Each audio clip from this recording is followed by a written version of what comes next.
everybody. It's Lid Shaw with Recording Studio Rockstars.com and thetoyboxstudio.com. And welcome to this video where I want to take you through one of my instrumental tracks. I have a song here called American Winter that is off my instrumental record Skadoosh. And it's actually a series of instrumental songs which I'm using for music that you'll hear in my podcast. So this is the intro song from the Toy Box Studio show, and you might hear this one a lot in various videos I'm doing and things like that. But on this video, I wanted to take you through one of the single easiest ways to make your mix sound killer and bring out the punch and the intensity and the excitement in your track. And it's just simply by choosing effective plugins to use on your master bus. So on the master output track, you want to be able to choose certain things that are going to make your track sound killer. So here's what I'm using on this. I've got 4 different plugins on it. They're bypassed right now, but I'll give you a quick tour of what they are. On the first one, I'm actually using this top of these 3. This is the Slate virtual bus compressor rack, and it has 3 plugins in it. The first one is an SSL style compressor. The second one is a Red, which is an emulation of the Focusrite Red series. And then the last one is the FG Mu or MU compressor, and that's an emulation of the Fairchild 670 compressor, so a classic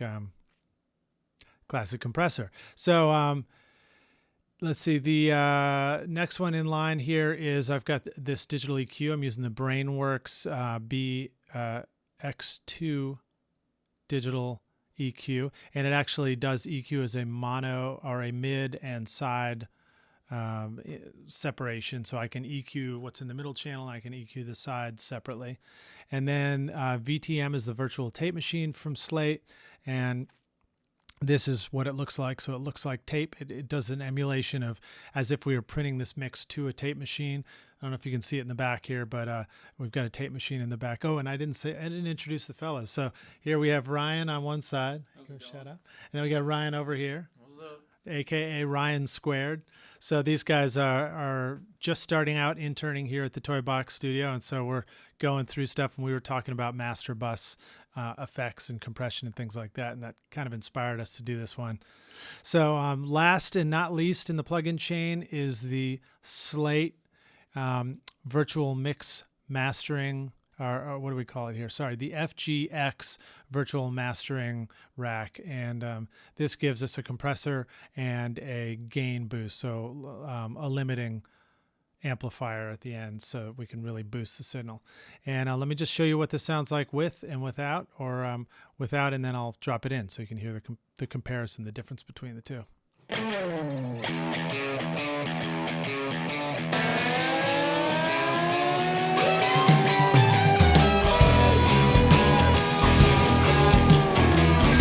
Now if I drop it in,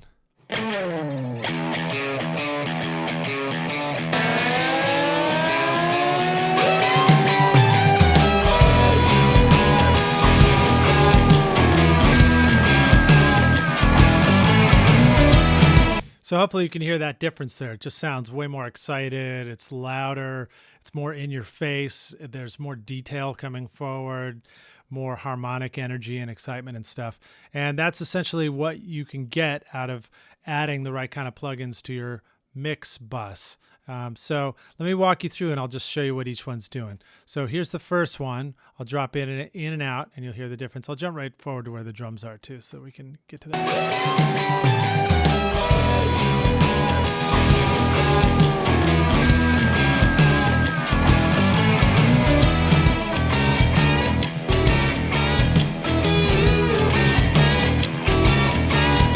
So that's subtle. It's not a huge difference, but if you can hear it, I'm adding a little bit of compression here at 4:1, and then I'm doing a tiny bit of gain makeup at 1 dB. But it's also compressing about 1 dB, so it's sort of equal.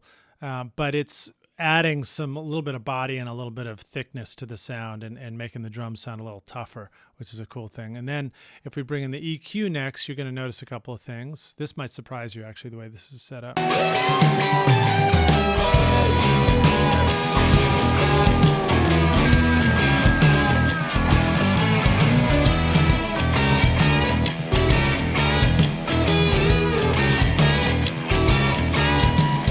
Okay, so you may have noticed at first it actually got a tiny bit quieter when I dropped the EQ in. The reason for that is because I was already having a pretty hot signal coming into the EQ, and so the input was pretty close to the top to clipping, so I wanted to back it down a little bit, and so I bring the input, the gain in down 1.3 dB, and that gives me just a little bit of room to be able to boost some of these other EQ curves here, and then I also do some cutting in here. But what that does, it just gives me a little bit of room to breathe with the EQ so that I'm not going to clip it and distort it. But some of the stuff I'm doing is I'm taking out a little bit of this 300, a little bit of the murky area and tone. Same here in the sides, the 150 and the 256. Or 296, and then I'm adding a little bit of mid-range and top to it, just kind of brightens it slightly. So again, you can set these to taste, but that's just what I did quickly with this, sort of tweaking it out. And then when we go to the tape machine, let me show you what that difference is. This is going to actually bring that level back up again.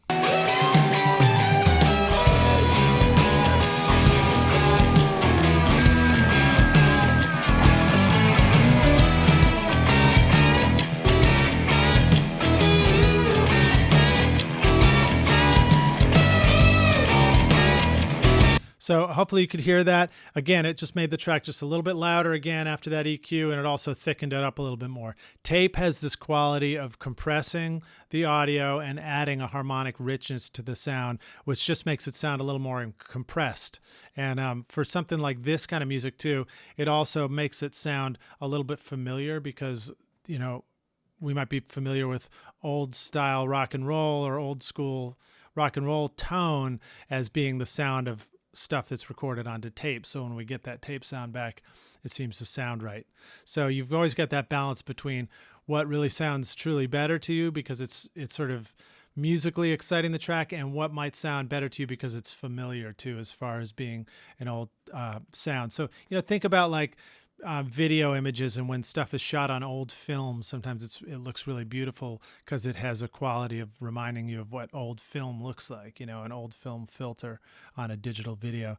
So then last up here we have the mastering rack, the virtual mastering rack here, or console, and here's what that sounds like. This is probably going to make a big difference because this is going to also make things sound louder.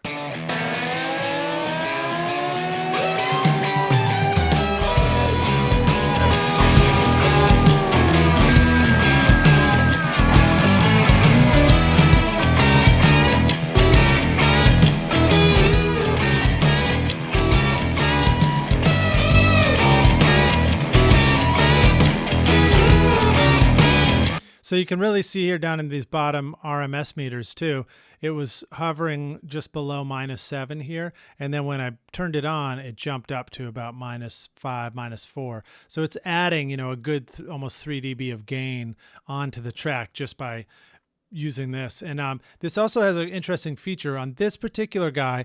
You can check it out in something called constant gain monitoring. And what that does is, the human ear, you know, when we hear something that sounds louder, it tends to appeal to us because it's simply louder, even though the thing that was quieter, if you just turned it up, would also sound louder. So it can be a little tricky, and we can fool ourselves often into thinking that something sounds better just because it's louder. There's two angles to that. One is, yes, that's true. If it's just louder, then it's not necessarily better because you could take the quieter one and turn it up.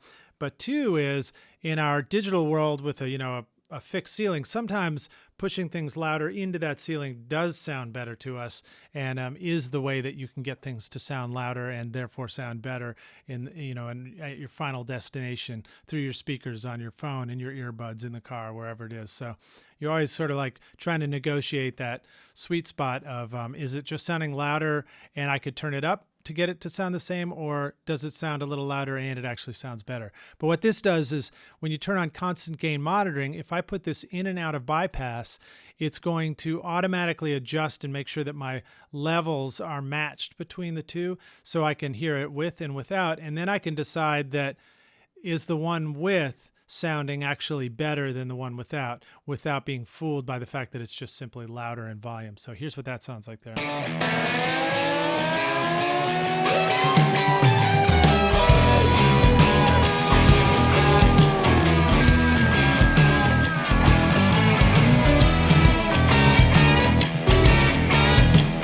So you notice it didn't make it a whole lot louder, but the perceived loudness went up. It actually sounded like the track sort of came forward a little bit, even though it's not getting overall louder. Let's look at the meters here and see what the comparison is too. Oh, sorry, that's not going to help because if I'm bypassed, I won't get the meters. But now if I turn this back off, now it's actually going to allow the track to just actually get louder and we can compare.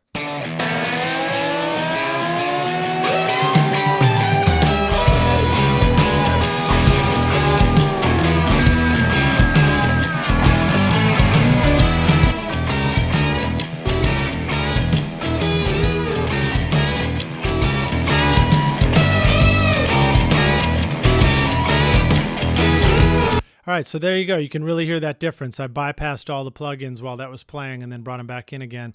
And you can see that just 4 plugins is making a huge difference on improving the mix as a whole. So starting out when you're mixing with just dialing in your master bus plugins and making sure that that is adding something. That's the simplest, easiest way to improve your mix. It's kind of like cheating a little bit because you're essentially doing sort of a form of mastering when you're going into it, but you can actually start doing that, get it sound exciting, and then go back in and make adjustments to things in your mix to tweak it out.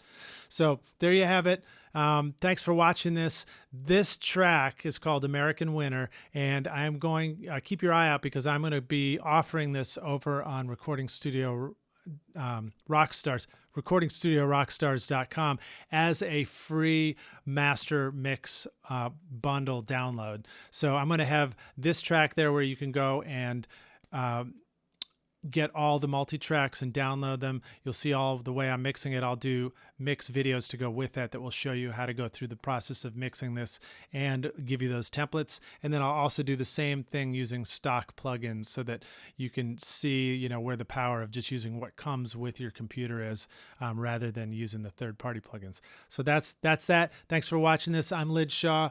Thanks for visiting us at recordingstudiorockstars.com and thetoyboxstudio.com, and we will see you guys in the next video. Cheers.